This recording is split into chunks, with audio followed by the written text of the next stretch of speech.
Um, they said, you guys are going to be the first guys in. You're going to be the first unit in. You're going to be the first one there.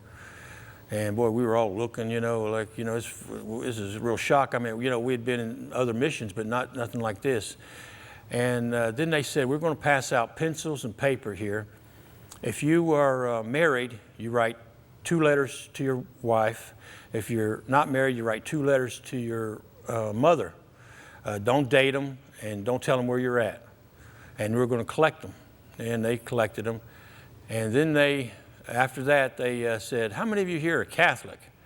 And, a bunch of people said they were Catholic. They says, well, we're going to set up a confessional over here if you'd like the confessional. And some, the guys chose that, And then they said, we're going to pray now. And then they prayed. And then they said, then they moved on. And I'll never forget, one of the fellas, the guys in our unit, he looked at me and he said, Murphy, we're going to die tomorrow. And I said, no, we're not going to die. But man, I tell you, everybody in that, when them guys left, they knew that we were in big trouble. Well, when I took basic at Fort Knox, going through that, we thought that was pure devil. That was the worst part of it. But finally took advanced individual training at Fort Leonard Wood and then got stationed at over in Germany. Well, I was not a Christian at that time, and it was not a combat zone. So basically, when I wasn't on duty, I was partying. Now, it is a beautiful country up in the area that I was in, because I was up in Münster, Westfalen, which is the British sector. The Germans up there loved the American people, but they hated the British. So we got along real good and became good friends with some of them. Well, I started when I was young. I was 17 and went in the Air Force. Stayed in 4 years. Went to basic in Texas, aircraft maintenance school in Texas. From there I went to Seymour Johnson and 482nd Fighter Intercept Squadron. We was there until they closed out ADC. Then I went to Michigan for 13 months, and at that time I unsure what I really wanted to do, so I come back home, stayed for 20 months. And I was working the security feed, and I said, well, told Linda, I said, 16 more years in the Air Force and 45 of this. So we went back to the Air Force and went to Tyndall, Florida. From there, we went to the country of England for 4 years. And while I was in England, it's when Vietnam was real hot, and we started getting F-4s in, and before they completed our squadrons, we TDY'd our aircraft to Vietnam. We stayed in England, but just ferried the aircraft back and forth, And then from there, we went to New Mexico. Then I got orders for Thailand, and probably a week before they shipped me out, they canceled my orders because Vietnam was closing down. And then Air Force come out with a program that you volunteer for isolated tour and they give you basic choice. I volunteered to go to Iceland for a year with a follow-on back to Myrtle Beach. And we stayed at Myrtle Beach for 3.5 years, and then I got a call and said that I was most eligible at that base to be an Air Force advisor to the National Guard. And I said, I don't want to do that. They said, well, if you don't, you'll be on the IG team. You're gone 52 weeks a year. And I said, well, where's the Air Force advisors at? And they said, Ohio or New York. I said, no, I'm not going to New York. So I went to Ohio for 3 years. From there, we went down to Patrick, Florida, and 3.5 years and retired out of there. And I did not see no wartime.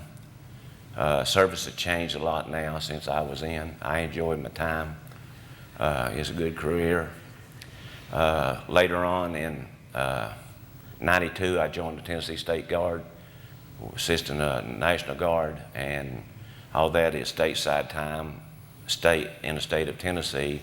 And we did like hurricanes, tornadoes, chemical spills, and crowd control for special events and stuff. And that's what I seen in that. I retired out of that in '08. And had a good time, good career. I still enjoy the military. Well, I joined the Air Force in August of 1965 at the start of the Vietnam era, and an old country boy, didn't know anything.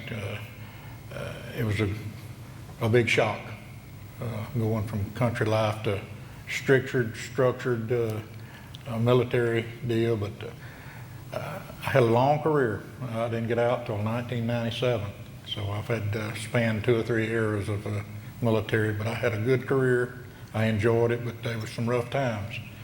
And I can remember one time the commander called me in and said, I want you to be in charge of I was in a combat communications outfit, and we had supplied communications to all aircraft to direct the airstrikes to the Army people on the ground and stuff like that to protect them. And he said, I want you to take this group of men and set this communications site up, but it's real vital that you keep it concealed so they don't find you and the enemy don't find you. So we went out there and they said, I got it, and I keep it camouflaged up real good, and nobody can find us. But didn't know that, but I was being set up a little bit. One of our C-130s flew over us that night, and he came back the next day and he wanted to know where Sergeant Beeman was, and I said, that's me. And he said, you had 6 men in your tent last night playing cards, and 1, 2, or 3 talking about their home life. And so they found us real quick. So I found out right quick that you better be really on your guard when the enemy is looking for you, because when your own people can find you, you know the enemy can. But communications is vitally important, and that was my whole career. The time that I was in the combat communications outfit. I'll probably have to explain a whole lot of my service. I went in the Air National Guard in December of 1958. Was in 7 years, came out in 65. Then I went back in 1972. Stayed until I retired in 1994. And during that period of time, I had several changes in assignment of job title. I was an administrative specialist at first. Then I went into the operations specialty. And at the time that I deployed to Desert Storm, I was a combat crew communications specialist. To make a long story short of what that involved, I carried, accounted for, and was responsible for all of the classified material that the air crews used to fly their missions. And my deployment was from December 90 to sometime in March after the liberation of Kuwait. And they got us out of the area as quickly as they could after it was over. I was deployed into Saudi Arabia on the ground for a week till they found a place to send us in the tankers, and they sent us over to the United Arab Emirates. And that's where we spent our time. Well, for a country boy that never had been anywhere, why, it was all a pretty great experience. I went in 1964, went to Fort Polk, Louisiana for basic training. And after that, I was assigned to the 1st Infantry Division Support Group out in Fort Riley, Kansas. And then I was reassigned to the 7th Army in Europe, and I was stationed in Mannheim, Germany, in a light equipment and maintenance unit as a machinist. So.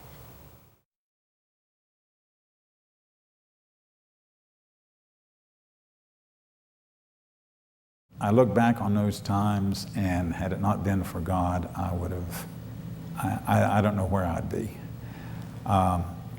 When I grew up, my parents forced me to go to church. And when I came into the service, I really didn't want anything to do with God or church, going to church. I always say that I married an angel because she was very patient with me. I didn't go to church for a long time, and eventually went and started going, and I loved it. God really worked on me through my wife. She was very patient. During the years that we traveled, I grew to trust in the Lord more and more, and raising my children, the 4 children that we have, and all the 35 foster children that we had it not been for God, I don't think my wife and I could have done it. I asked Christ to come into my heart when I was about 9 years old. Looking back, I feel like that Christ prepared me to give comfort to those who had sustained injury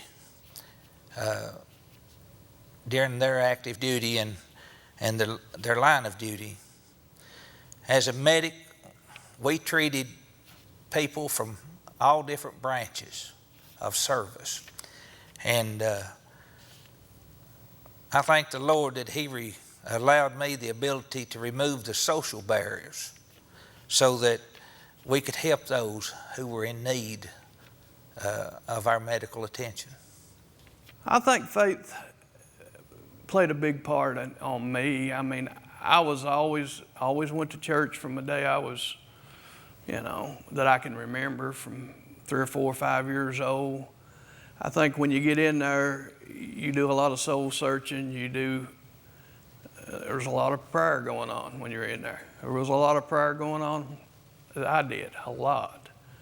And I think without it, I don't know that I could have survived. Well, this is the difficult part. At the time, I lost my faith. I felt that God didn't care for me. I could care for Him. I didn't care. I didn't actually find it back until, again, I retired in 80, and I didn't find it until about 1998. But I was a bad boy. But I learned in 98 that, you don't have to be a bad boy to make it in this world. I was a Christian when I went in. The good Lord took care of me and everything, and brought me back home safely.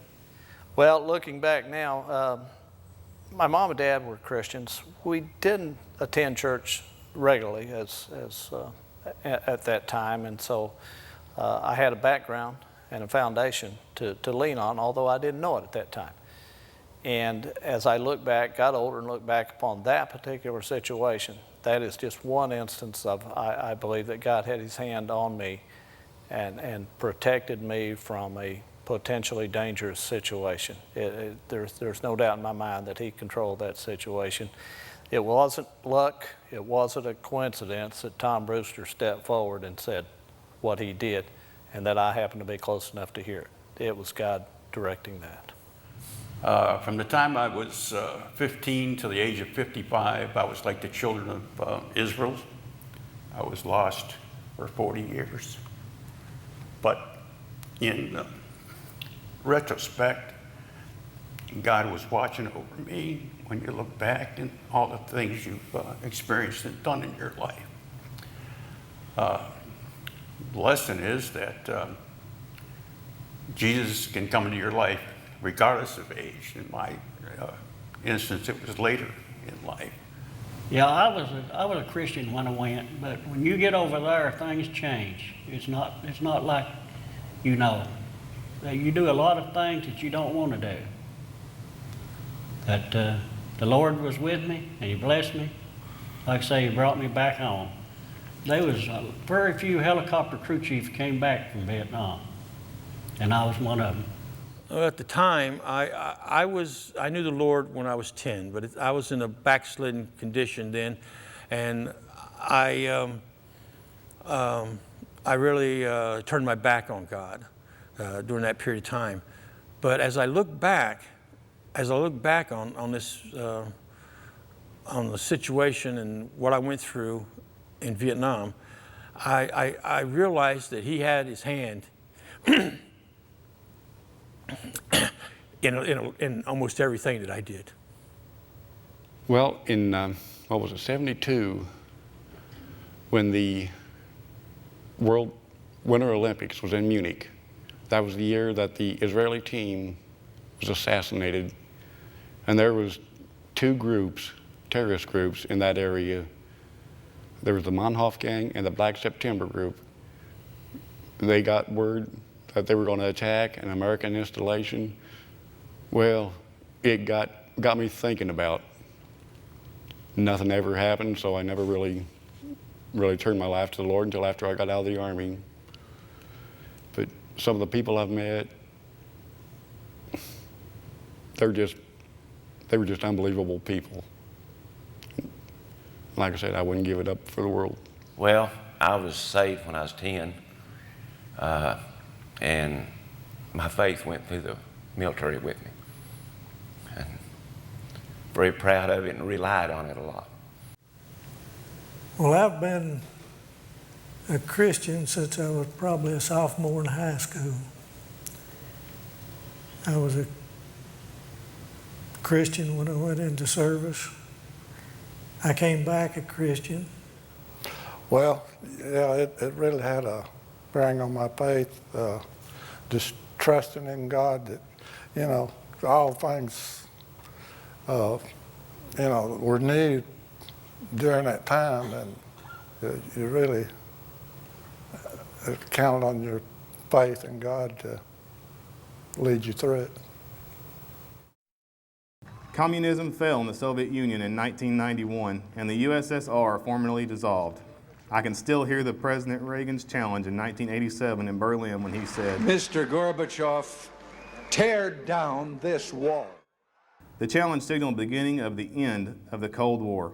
Throughout the Cold War and afterwards during the War on Terror, the people of the United States and of Beach Springs Baptist Church witnessed the bravery and commitment of those who went to the Persian Gulf, Iraq, Afghanistan, or who served in various capacities stateside or in Europe, the Pacific, Asia, Africa, or some other land whose people needed assistance or rescue.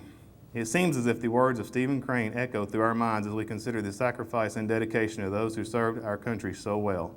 You cannot choose your battlefield. God does that for you. But you can plant a standard where a standard never flew. Let's listen as many of our veterans reflect on their experiences and share stories of the past that brings greater understanding to each of us today of the importance of carrying the standards of service and sacrifice into the future.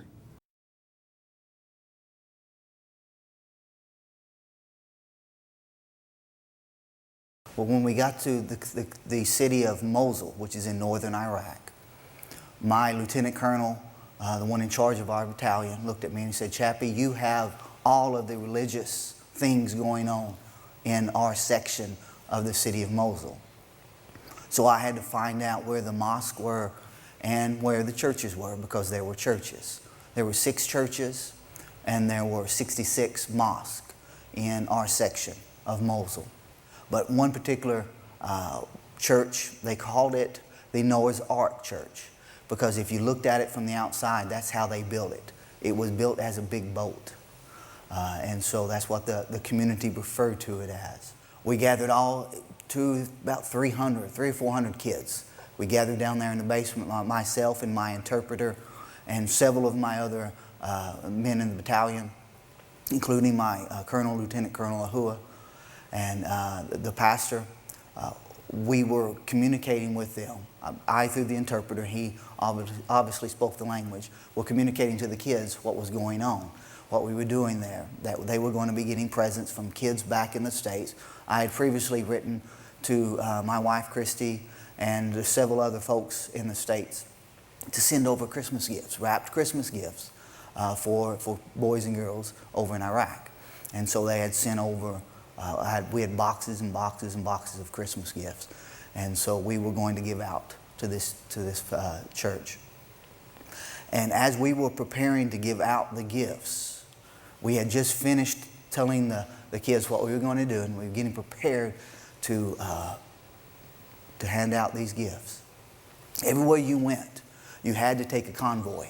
You had to take no less than 3 vehicles for safety. And where they parked, obviously, was upstairs along the street, right in front of the church. Well, as we were prepared to give out these gifts to the kids, all of a sudden we heard a horrendous noise, a huge blast. And the military men that were with me downstairs giving out the gifts to the kids, they immediately grabbed their battle rattle and they ran upstairs. They ran upstairs to see what was going on. Well, I ran upstairs behind them, and we got up there, and several of the guys in the Humvees said what had happened. One of the folks across the street had shot an RPG, rocket-propelled grenade, at the Humvees in front of the church. Had missed the church, had missed the Humvees altogether, and hit the house next door. And when that happened, and that's what they said, my lieutenant colonel said, we have to get our Humvees out of here. We have too big of a presence here, and we're just going to cause a problem. So everybody got in the car, in the Humvees, and they started to leave. But before they did that, my lieutenant colonel looked at me and he said, Chappie, you go downstairs and you finish handing out the gifts to the kids, and then I'll be there and be back. Somebody will be back and pick you up. Well, I didn't think of anything, but okay, yes, that's why we're here, to hand out the gifts to the kids. So myself and my interpreter ran downstairs, and we started the process of handing out the gifts to the children. And we did. We helped calm them down as best as we could, and then we handed out the gifts. The kids loved the gifts. And then all of a sudden, it dawned on me, once I handed out the last gift,